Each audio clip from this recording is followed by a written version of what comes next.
Bonjour Renaud Roussel, Bonjour Lilou. vous êtes coach sportif des stars, vous avez écrit un livre récemment Surpoids et obésité et j'aimerais discuter avec vous de ce fameux vaccin de l'obésité. Alors qu'est-ce que c'est que ça? Qu'est-ce que c'est? Alors, il faut savoir quand même que les laboratoires pharmaceutiques adorent les vaccins Ouais, parce que les vaccins font gagner beaucoup d'argent bien et sûr.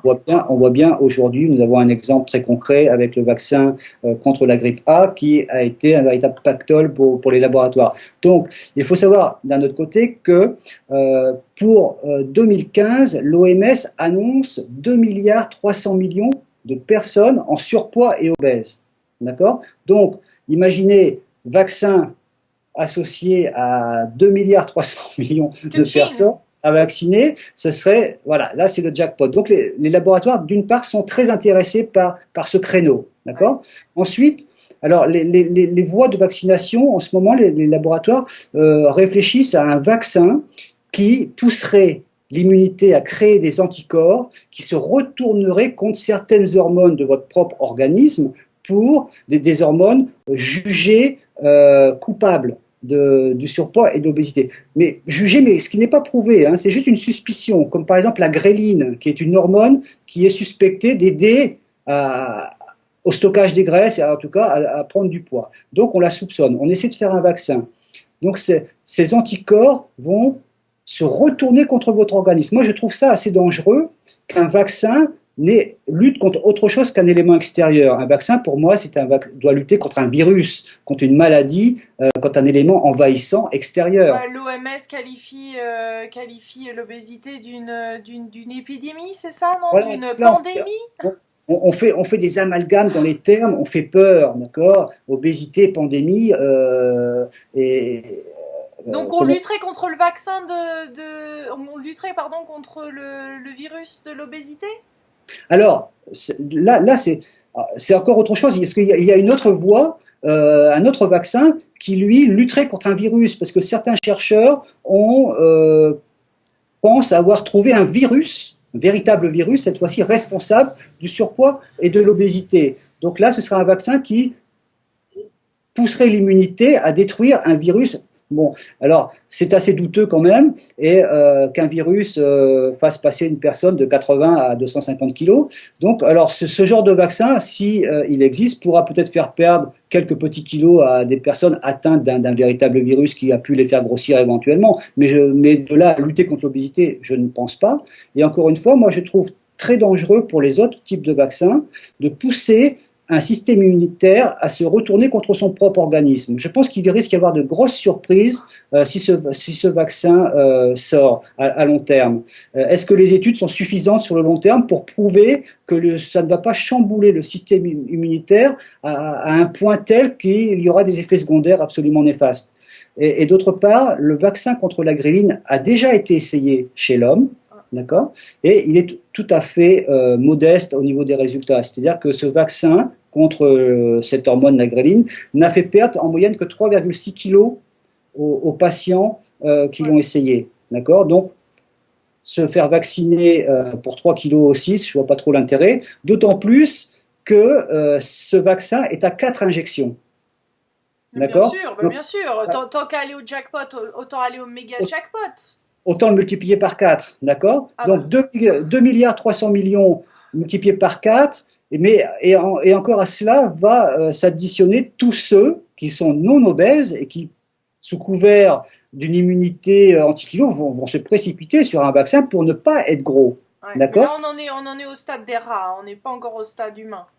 Au stade humain, le vaccin contre la gréline a été essayé chez l'homme, hein. Ah oui, Donc d'accord.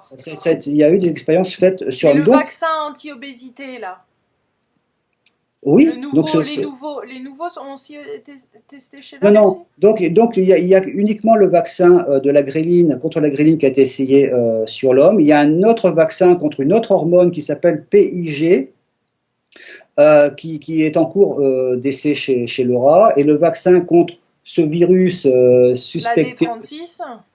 Voilà, exactement. Comme Lui quoi, est j'ai bien lu votre article sur votre blog, sur votre site renaudroussel.com, qui est très très intéressant. bien. Et donc, il n'a pas encore été essayé chez l'homme.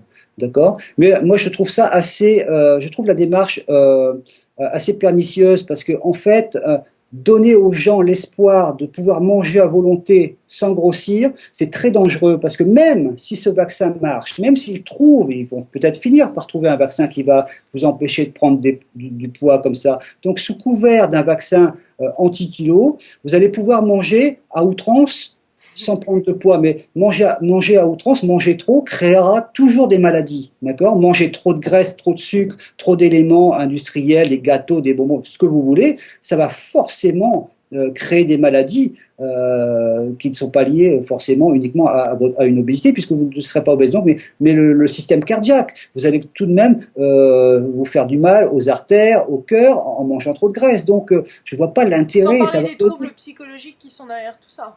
Mais oui, ça va être un prétexte pour manger plus. Vous voyez? Youhou! Voilà, je me vaccine, je ne vais pas grossir, mais je vais pouvoir manger des quantités astronomiques de ce que je veux. Et là, je vais avoir des problèmes de santé de toute façon. D'accord? Donc, je n'aime pas tellement, moi, cette démarche de vaccin. Mais pourquoi vous avez écrit un livre, Renaud? Il suffit de nous dire de se vacciner. Ces pages pour nous expliquer une méthode.